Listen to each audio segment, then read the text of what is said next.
If you want to practice all of the new PTE questions using artificial intelligence on an online portal that has a similar marking to your real PTE exam, head over to masterpte.com.au to create a free account. Here, you can practice all 4 sections separately and receive instant feedback for all of your speaking, writing, reading, and listening. You can also view and compare your answers with others who have already succeeded in achieving a high score. Download 9090 Band's template for speaking, writing, and listening. Take mock test, receive instant result, overall feedback, and in-depth analysis which helps you pinpoint exactly where you lose points.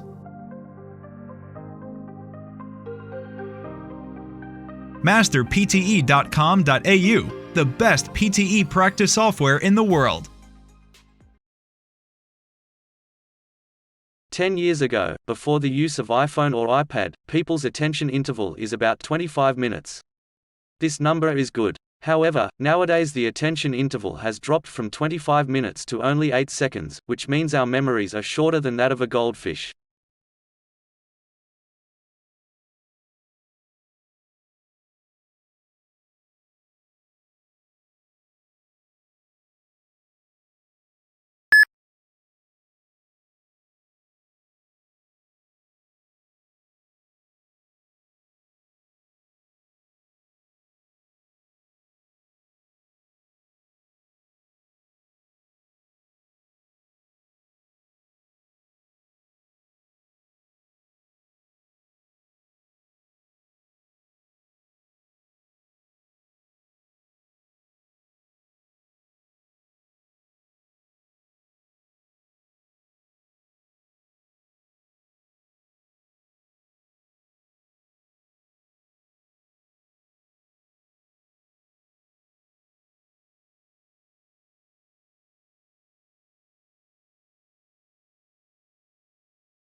What I've decided to provide is the steps I take when analyzing my own questionnaires.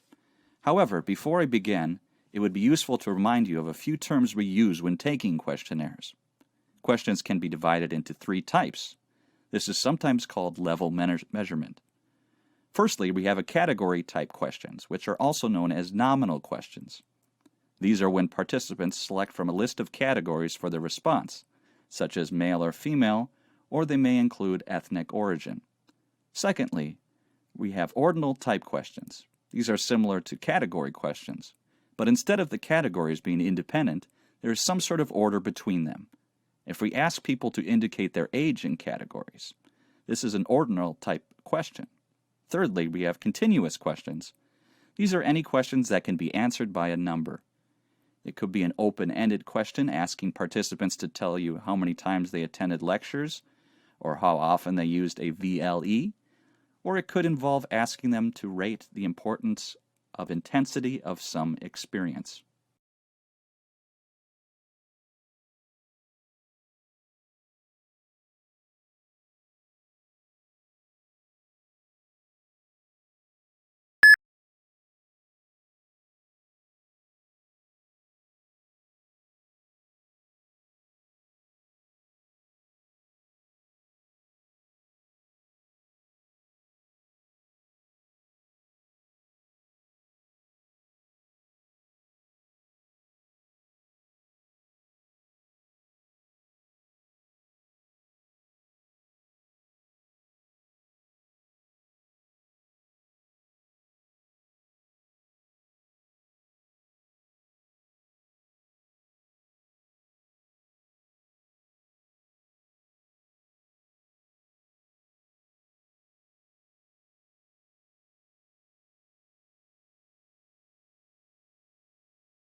The Silk Road is not like what we thought it would be.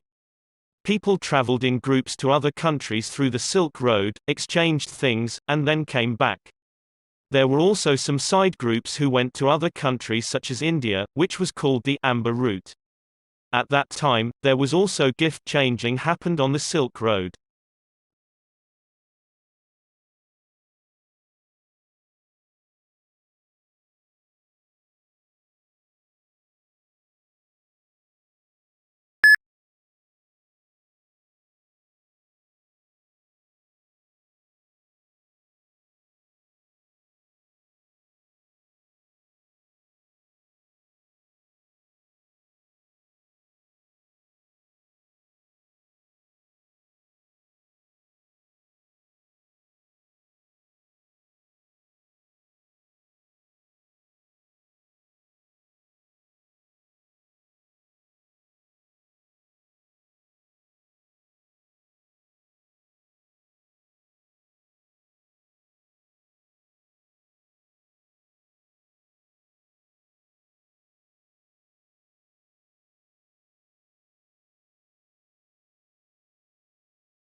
In 1943, what became known as the Green Revolution began when Mexico, unable to feed its growing population, shouted for help.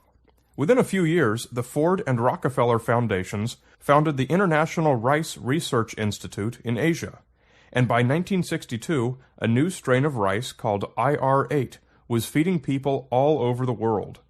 IR8 was the first really big modified crop to make a real impact on world hunger. In 1962, the technology did not yet exist to directly manipulate the genes of plants, and so IR8 was created by carefully crossing existing varieties, selecting the best from each generation, further modifying them, and finally finding the best. Here is the power of modified crops. IR8, with no fertilizer, straight out of the box, produced 5 times the yield of traditional rice varieties. In optimal conditions with nitrogen, it produced 10 times the yield of traditional varieties.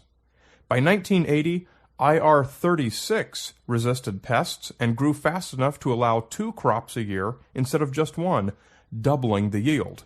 And by 1990, using more advanced genetic manipulation techniques, IR72 was outperforming even IR36. The Green Revolution saw worldwide crop yields explode from 1960 through 2000.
Today we will talk about Australia's export business towards China, Japan, US.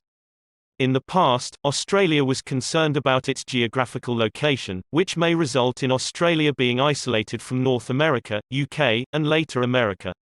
Nevertheless, nowadays with the rise of Asian countries, especially China, Australia has become a great export country with a perfect location. Currently, Japan is the largest exporting country to Australia, but China may become the largest one in the future. Australia should take the advantage of China's rise to develop its exports.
The first thing I want to argue is that former civilization is running into pretty profound crisis in its relationship to the rest of nature, which we do and what we have depended on for survival and for flourishing.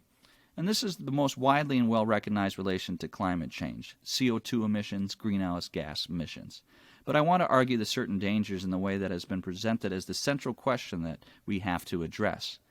Because it's interlocked with a number of other crises, that is most notably as the crisis in the access to fresh water, crisis in access to food, biodiversity loss on a huge scale, and associated problems of human inequality, not just in the common world, but actually in the kinds of environmental resources and pleasures that I can enjoy. So all those together have to be looked at as interconnected set of really deep, profound crises.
Today's lecture is about a loggerhead turtle, one of the largest turtles in the world, and almost extinct in the USA. They have big heads and short necks. In September 1986, scientists put a tracker on a turtle's shell, and used satellites to track and locate the migration route of the turtle. They reach different localities in different time. The migration takes 3 months, from the South Florida to the north.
Today we will discuss the relationship between the fault lines in the Earth's crust and an earthquake. This dislocation of the rock occurs from the Earth's surface 7 kilometers to several hundred kilometers vertically down to the crust. The earthquake's focus is called the epicenter, which is vertically beneath the interior of the Earth's crust, and the energy releases and transfers through epicenter. The faults are the fracture on the Earth's crust. The position of the epicenters can be identified by the faults map, looking down from the center of the Earth. It will result in seismic wave, which is decreased as it moved away from the epicenter.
What we're going to discuss today is how the Port of London was discovered and what we discovered about it.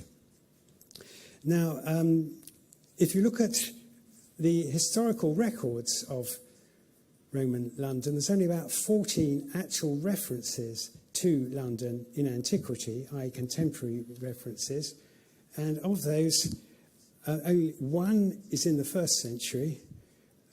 There are none at all in the 2nd or 3rd century. There's only one in the late 3rd century, and there's 4 in the 4th century. So if you're a historian trying to write a history of Roman London, it's very difficult. You don't really have much data. You're going to depend on the archaeological evidence, the material evidence, of the port and indeed the town to have any understanding of what happened then. And so what we're looking at here is how did we discover about the Port of London? There is no historical documentations, no customs books, no tariffs, no idea of the taxes. We have to understand the port entirely from the archaeological evidence. So that's what we're going to do today. So if we move on to the next slide. I love live streaming, so thank you very much.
Now, the economists calculated, it's a back-of-the-envelope calculation, that removing all immigration controls would double the size of the world economy, and even a small relaxation of immigration controls would lead to disproportionately big gains.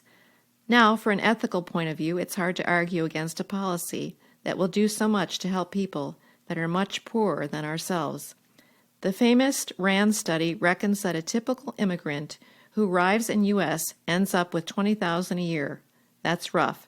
It's not just the migrants themselves who gain, it's the countries they come from. Already, the migrants working for poor countries, working in rich countries, send home around $200 billion a year. Through formal channels and about twice as that through informal channels. and that compares to the $100 million that Western governments give in aid. These remittances are not wasted on weapons or siphoned off into Swiss bank accounts. They go straight into the pockets of local people. They pay for food, clean water, and medicines. They help kids in school, and they help start up new business. Sample answer: removing immigration control would double the world economy. This policy will do so much to help poor people. Immigrants end up with $20,000 a year from gains in countries they come from. They send home around $200 billion a year through formal channels, which are twice as that through informal channels. These remittances can help local people for living straightly.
If you want to practice all of the new PTE questions using artificial intelligence on an online portal that has a similar marking to your real PTE exam, head over to masterpte.com.au to create a free account.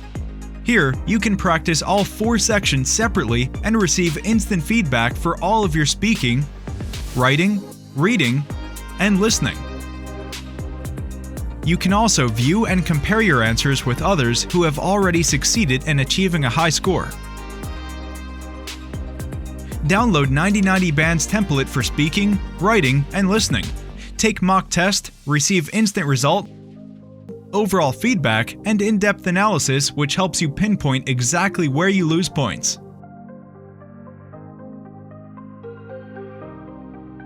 Masterpte.com.au, the best PTE practice software in the world.